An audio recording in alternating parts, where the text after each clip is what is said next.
June 2వ తేదీ నాటికి తెలంగాణ రాష్ట్రం ఏర్పడి 10 ఏళ్లు పూర్తవుతున్న సందర్భంగా పునర్విభజనకు సంబంధించి రెండు రాష్ట్రాల మధ్య పెండింగ్ లో ఉన్న అంశాలపై ముఖ్యమంత్రి ప్రత్యేక దృష్టి పెట్టారు. రాష్ట్ర విభజన అనంతరం ఉద్యోగుల కేటాయింపు మొదలు ఆస్తులు అప్పుల పంపిణీకి సంబంధించిన పెండింగ్ అంశాలన్నింటిపై నివేదిక తయారు చేయాలని అధికారులను ఆదేశించారు. మరింత సమాచారం మా పొలిటికల్ బ్యూరో చీఫ్ రామ్ అందిస్తారు. రామ్ చెప్పండి, ఓ నివేదికను కోరినట్టుగా దానికి సంబంధించి సీఎం ఆదేశించినట్టుగా తెలుస్తోంది. మరి పునర్విభజనకు సంబంధించి అప్పులు ఆస్తులు, మరి ఈ నివేదిక ఎప్పట్లోగా సీఎంకి చేరే అవకాశం ఉంది? మరి సీఎం ఏ విధంగా స్పందించే అవకాశం ఉంది? వివరాలు ఏంటి? Good morning Santoshi. ముఖ్యమంత్రి రేవంత్ రెడ్డి అధ్యక్షతన నిన్న సచివాలయంలో రాత్రి పొద్దుపోయే వరకు కూడా సంబంధిత వ్యవసాయ శాఖ అధికారులు, మంత్రులు ఉత్తమ్ కుమార్ రెడ్డి, పొంగులేటి శ్రీనివాస్ రెడ్డి, రాష్ట్ర ప్రభుత్వ సలహాదారు వేము నరేందర్ రెడ్డితో కలిసి ఉన్నత స్థాయి సమీక్ష సమావేశం నిర్వహించారు. ముఖ్యంగా వ్యవసాయ రంగంపై ఈ సమీక్ష సమావేశం నిర్వహించారు. ఇప్పుడు ఎందుకంటే ప్రస్తుతం రైతులు పండించిన పంట ధాన్యం అంతా కూడా కొనుగోలు కేంద్రాల్లో ఉంది. ఇటీవల కురిసిన వర్షాలకి కొంత నష్టమైంది. ఆ నష్టాన్ని నివారించేందుకు ప్లస్ ధాన్యం కొనుగోలు సక్రమంగా ఏ విధంగా జరుగుతుంది, ఏ విధమైన స్పీడ్ లో ఉందని దానిపైన చర్చించేందుకు ఈ సమావేశం అయిపోయింది. దాంతో పాటు పలు అంశాలపై కూడా ముఖ్యమంత్రి రేవంత్ రెడ్డి కీలక నిర్ణయాలు తీసుకున్నారు. పలు ఆదేశాలు కూడా జారీ చేయలేదు. దాని ముఖ్యంగా ఈ నెల 18వ తేదీన రాష్ట్ర మంత్రివర్గ సమావేశం కూడా ఏర్పాటు చేయడం జరిగింది. మంత్రివర్గ సమావేశంలో రుణమాఫీతో పాటు రాష్ట్రానికి సంబంధించిన అప్పులు కానీ, తర్వాత రాష్ట్ర పునర్విభజన సందర్భంగా ఉద్యోగుల ఇబ్బందులు కానీ, అటు ఆంధ్రాకు పోయిన ఉద్యోగులు కానీ, తెలంగాణలో కూడా ఉన్న ఆంధ్ర ఉద్యోగులు అవన్నీ కూడా సామరస్యపూర్వకంగా చర్చించుకోవాలి.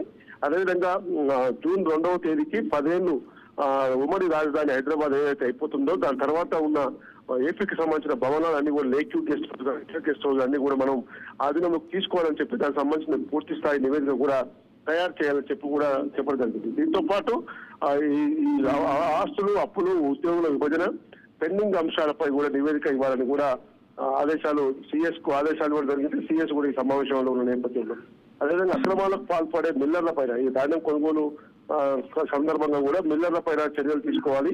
మంత్రులు అధికారులతో కూడా ఎప్పటికప్పుడు సమన్వయం చేసుకొని ఏపీ ముందుకు పోవాలని చెప్పి అదే ఏపీకి కేటాయించిన భవనాలు ఏదైతే జూన్ 2వ తేదీన రాష్ట్రం ఏర్పడి రాష్ట్ర విభజన జరిగి 10 సంవత్సరాలు పూర్తయింది కాబట్టి ఆ తర్వాత మొత్తం కూడా తెలంగాణకే ఈ ఆస్తులు వస్తాయి కాబట్టి దానికి సంబంధించిన భవనాలు ఇవన్నీ కూడా స్వాధీనం చేసుకోవాలని చెప్పి చెప్పడం జరిగింది. అదేవిధంగా ఇతర ఐఏఎస్ ఐపీఎస్ ల కొన్ని చోట్ల బదిలీల విషయం కానీ, తర్వాత వీసీల నియామకం కానీ, తర్వాత ఎడ్యుకేషన్ సంబంధించిన విషయంలో కూడా ఇలాంటి చర్యలు తీసుకునేందుకు ఈ ప్రభుత్వం ముందుకు పోతుంది.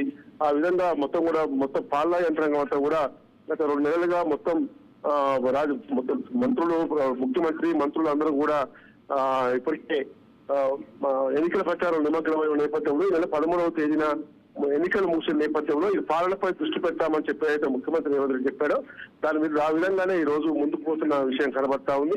అదేవిధంగా 9th షెడ్యూల్ 10వ షెడ్యూల్ కూడా కార్పొరేషన్ల విభజన, కార్పొరేషన్లను స్వాధీనం చేసుకోవటం వంటి సంస్థల పైన కూడా ఈ రోజు ఈ విధంగా ముందుకు పోయేందుకే నిన్న ఉన్నత స్థాయి సమీక్ష సమావేశం నిర్వహించి అనేక ఆదేశాలు చేయడం జరిగింది. ఎన్నికల ఏదైతే మూసి రివర్ పనులు చేపట్టడం, ఇంకా పెట్టుబడులు ఏ విధంగా ముఖ్యంగా రైతు రుణమాఫీ అనేది రోజు కాంగ్రెస్ ప్రభుత్వానికి ఒక ఛాలెంజ్ గా మారింది. ఆగస్టు 15వ తేదీలోగా దాదాపు 30,000 కోట్లకు పైగా ఉన్న ఈ రుణమాఫీ బకాయిలను తీర్చేందుకు ప్రభుత్వం సిద్ధంగా ఉందని చెప్పి ఎన్నికల సందర్భంగా ముఖ్యమంత్రి రేవంత్ రెడ్డి అనేక చోట్ల రైతులకు హామీ ఇచ్చాడు.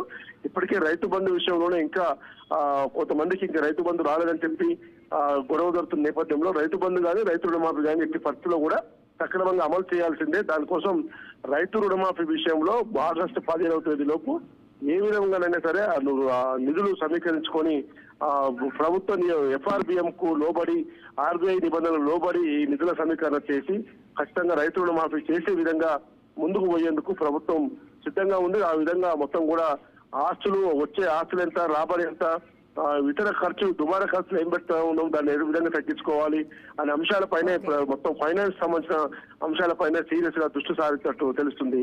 Santoshi. Right Ram, thank you.